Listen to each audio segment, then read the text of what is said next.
ख्रिस्त में प्यारे मसीही भाइयों एवं बहनों,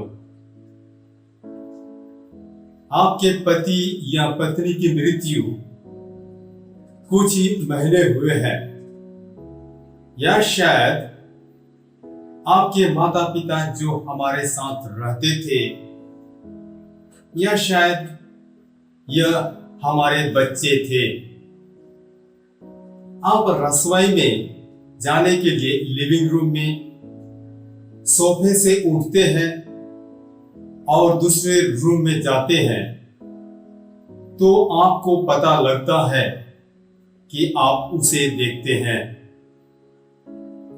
फिर आपको याद आया, नहीं, मां का तो 2 महीने पहले निधन हो गया है। या आप दादाजी और दादी के घर जाते हैं, केवल दादी नहीं है, उनका हाल ही में निधन हो गया है। लेकिन एक अनपेक्षित क्षण में, एक आंख की झपकी में, एक त्वरित नजर के साथ आपको लगता है कि आप उसे वहां देखते हैं। ये सामान्य घटनाएं हैं। कुछ स्थान या घटनाएं हमारी याददाश्त को इतने शक्तिशाली तरीके से सक्रिय कर देता है कि हम जिस व्यक्ति को याद करते हैं वह वहां मौजूद लगता है। अब कुछ लोग कहेंगे, मां तो चली गई, या वह सिर्फ एक स्मृति है, लेकिन वह यहां उसे अधिक नहीं है। और जीवन के साथ आगे बढ़ने की पूरी कोशिश करना चाहिए। हम ईसाई उसे अधिक करते हैं। हमारे लिए हमारे द्विगत प्रियजनों की उपस्थिति को महसूस करने की रोजमर्रा की घटना हमें एक अद्भुत वास्तविकता की याद दिलाते हैं। हमारे प्रियजन अभी भी जीवित हैं। हमारे जीवन में उनकी उपस्थिति के लिए फ्लैशबैक अक्सर हमें उनके लिए प्रार्थना करने को प्रेरित करता है। शायद हम कह सकते हैं, वह शांति में आराम करें, प्रभु की शांति में वे एक हो जाएं। हम अपने मृत प्रियजनों के लिए प्रार्थना क्यों करते हैं? आज हमारे पास यह उत्सव क्यों है? सभी आत्माओं का स्मरणोत्सव। हम नवंबर के महीने को मृतकों के लिए प्रार्थना करने के लिए क्यों समर्पित करते हैं? हम अंतिम संस्कार का मिसा क्यों करते हैं? हम ये सब करते हैं क्योंकि हम प्रार्थना की शक्ति में विश्वास करते हैं।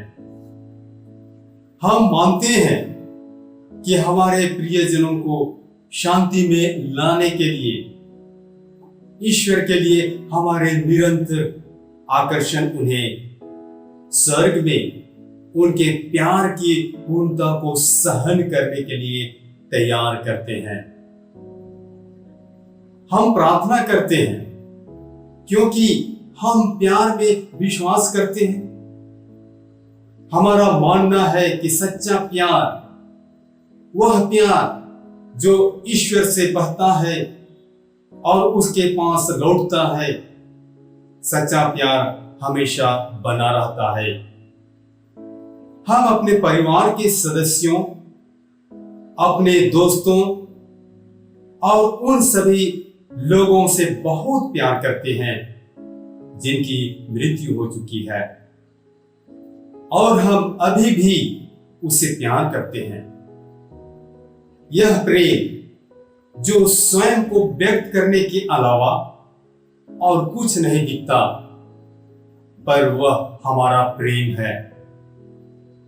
जैसा यीशु ने प्रेम किया, वैसा ही परिपूर्ण है। हम बदले में कुछ भी उम्मीद नहीं करते।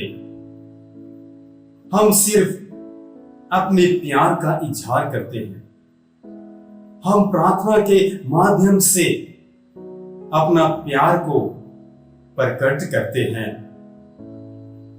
और परमेश्वर हमारी प्रार्थना सुनता है और उन लोगों से प्रेरित प्रेम को देखता है जो मर गए हैं। इनमें से कुछ प्रियजन अब भी पूरी तरह ईश्वर में एकजुट हैं। वे संत हैं, जैसा कि वे चर्च, शिष्यों और छोटे बच्चों या बड़े बच्चों, किशोर और वयस्कों द्वारा संत बनाए जाते हैं, जो इतने शुद्ध, इतने ईमानदार जीवन के साथ मर गए हैं। वे अपने प्यार के दोष को सहने के लिए तैयार हैं। हमारे कुछ प्रियजन ईश्वर की उपस्थिति में प्रवेश नहीं कर पाए हैं। उनके पापों के परिणाम अभी भी उन्हें अड़चन हो रहे हैं। हम उनके लिए प्रार्थना करते हैं कि वे ईश्वर में एक हो जाएं। प्रार्थना में वो शक्ति है जिससे हम अपने प्रियजनों के पापों को धुला सकते हैं।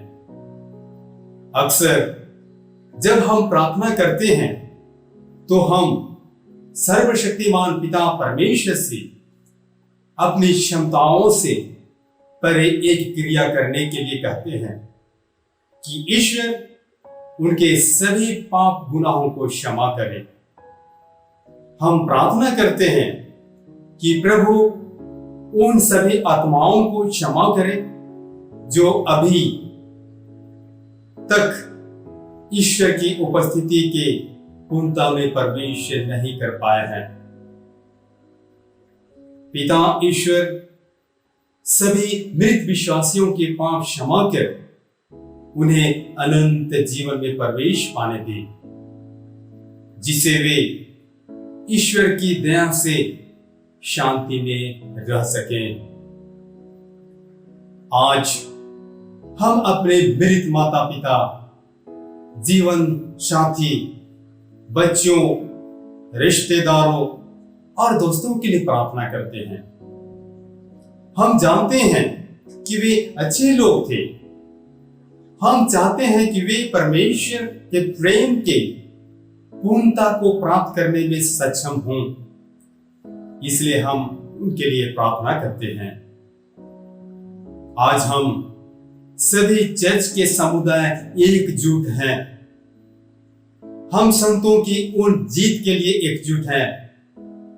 हम विजय के लिए उनकी तैयारी में शुद्ध अग्नि में आत्माओं के साथ एकजुट हैं और स्वर्ग में संत और पवित्र आत्मा में हमारे संसार में मसीह का वास्तविकता बनने के हमारे प्रयासों में एकजुट हैं।